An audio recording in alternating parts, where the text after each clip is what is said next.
बहुत अरसा पहले की बात है कि गुलाबपुर नाम का एक छोटा सा खूबसूरत गांव हुआ करता था। अरे श्याम भाई, आज का मौसम तो कितना अच्छा और सुहाना लग रहा है ना। सच में तबीयत ताज़ा हो गई। बहुत अच्छा महसूस कर रहा हूँ। उस गांव के लोग हमेशा मिलजुल कर रहा करते थे और हमेशा एक दूसरे की मदद किया करते थे। उसी गांव के बराबर में एक घना और खौफनाक जंगल था। उस जंगल में एक खतरनाक आदमखोर चुड़ैल का बसेरा था। वो सारा दिन इधर से उधर भटकती रहती और जैसे ही कोई इंसान जंगल से गुजरता वो फौरन से उसका शिकार कर लेती और उसे बेदर्दी से मार डालती और उसकी लाश को नोच नोच कर खा जाती। अब तो लोगों ने उस जंगल में जाना ही छोड़ दिया था। अरे, मैं सुबह से अपने शिकार का इंतजार कर रही हूँ, लेकिन कोई भी इंसान जंगल आया ही नहीं। मुझे तो बहुत भूख लग रही है। लगता है आज मुझे खुद ही शिकार करने इस जंगल से बाहर जाना होगा। ये कहते ही वो जालिम चुड़ैल गांव की तरफ रवाना हो गई। अरे, ये क्या? गांव आते ही मुझे मेरा शिकार मिल गया। आज तो मैं पेट भर के खाना खाऊंगी। हा हा हा हा हा हा हा हा हा हा। ये कहते ही उस चुड़ैल ने उस इंसान को बेदर्दी से मार डाला और उसे अपने साथ जंगल ले गई और उसकी लाश को नोच नोच कर खा गई। गांव में इस तरह लोगों के रोज रोज लापता होने से खौफो हिरास फैल गया। पूरे गांव के लोग शदीद परेशान हो चुके थे। अरे चिंटू बेटा, ज्यादा दूर मत जाना खेलने के लिए। तुम तो जानते हो ना, आजकल गांव में रोज रोज इंसान लापता हो रहे हैं। अजी सुनते हो चिंटू के अब्बा, आपको पता है आजकल गांव में हो क्या रहा है? मुझे तो सच में बहुत डर लग रहा है। गांव के तमाम लोग ही शदीद परेशानी का शिकार हो चुके थे। वो चुड़ैल रोजाना गांव आती और किसी न किसी इंसान का शिकार करके उसे अपने साथ जंगल ले जाती और खा जाती। अरे प्यारे बच्चों, तुम लोग यहाँ इतनी देर से बाहर क्यों खेल रहे हो? तुम लोगों को पता तो है ना, आजकल गांव के हालात ठीक नहीं हैं। एक दिन वो जालिम चुड़ैल शिकार करने की गर्ज से गुलाबपुर गांव रवाना हुई।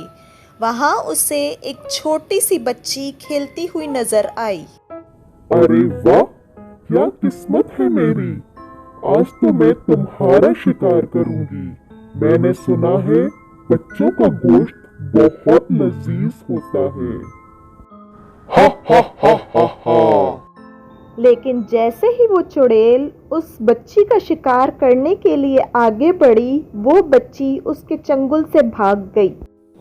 अरे आप लोगों को पता है, ये जो गांव में लोग गायब हो रहे हैं, इसके पीछे एक जालिम चुड़ैल का हाथ है। वो आज मेरा भी शिकार करने वाली थी, लेकिन मैं तो उसके चंगुल से भाग निकलने में कामयाब हो गई। ये बात जंगल की आग की तरह पूरे गांव में फैल गई। तमाम इंसान बहुत परेशान हो गए और मिलकर इस मसले के हल के बारे में सोचने लगे। आखिर उन्होंने तांत्रिक को बुलाने का फैसला किया। अरे तांत्रिक बाबा, हमारी मदद कीजिए। हमारा पीछा उस जालिम आदमखोर चुड़ैल से छुड़वाइए। वो रोजाना हमारे गांव आती है और लोगों को मार के खा जाती है। यहाँ हर इंसान ही खौफ में मुब्तला हो चुका है। तुम लोग बिल्कुल फिक्र ना करो।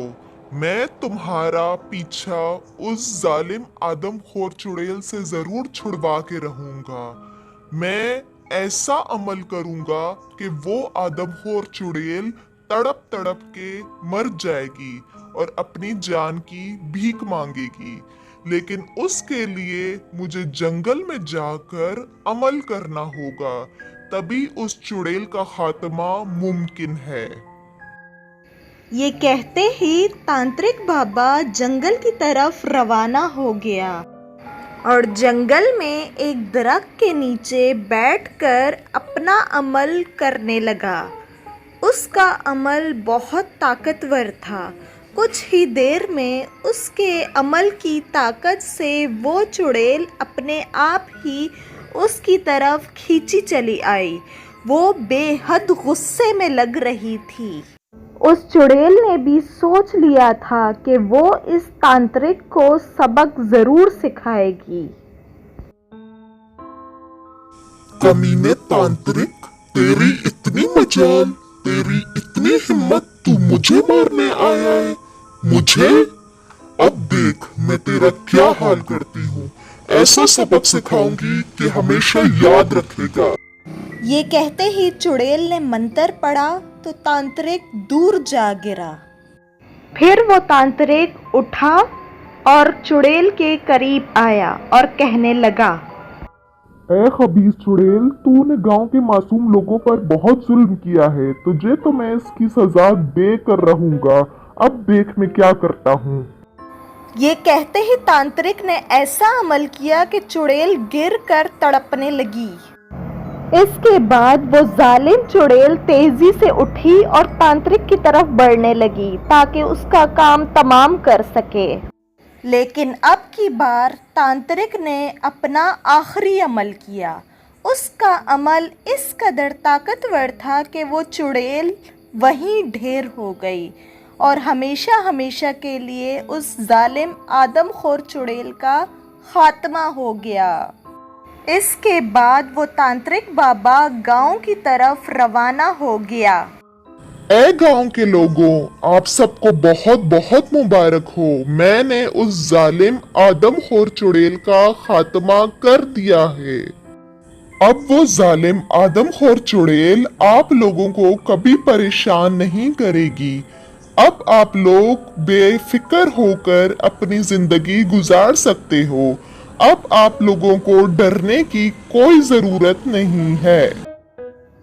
ये बात जब पूरे गांव के लोगों को पता चली तो वहाँ के लोग बहुत खुश हो गए, जश्न मनाने लगे, खुशियाँ बांटने लगे। जाहिर है उनका इतना बड़ा मसला जो हल हो गया था और हमेशा के लिए हंसी खुशी रहने लगे। Thanks for watching my video and please like and subscribe my YouTube channel and click the bell icon.